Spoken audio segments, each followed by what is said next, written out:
Yo mga bossing, this is our second unit mga bossing. This is a Isuzu D-Max LSA mga bossing 3.0 automatic 4x2 mga boss. Ayan, napakasariwang-sariwa 2023 model. Yung brand new price dito mga boss is nasa 1.5 Cebu. Alright. So Cebu unit mga boss, Region 7.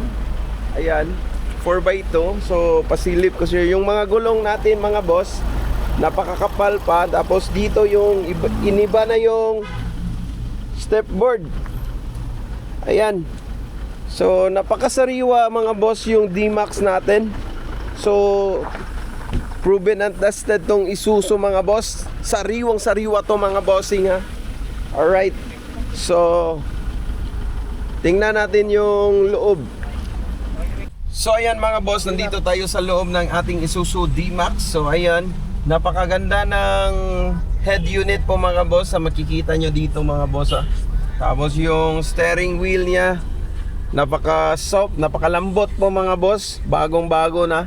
New look D-Max pala to mga bossing. Tapos dito sa gilid, ayan mga boss, nandito yung sa mirror niya, folded mirror. Tapos sa power window, ayan. Tapos dito sa mga control buttons, yan para sa infotainment system natin.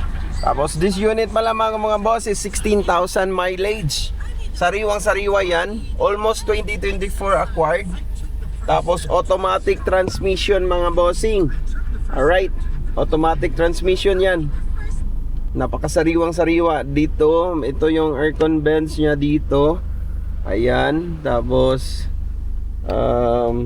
shifting lever nya maganda din. 4x2 automatic.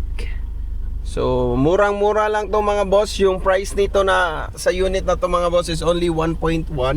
Negotiable pa yan mga bossing ha. I-message nyo lang ako mga boss ha.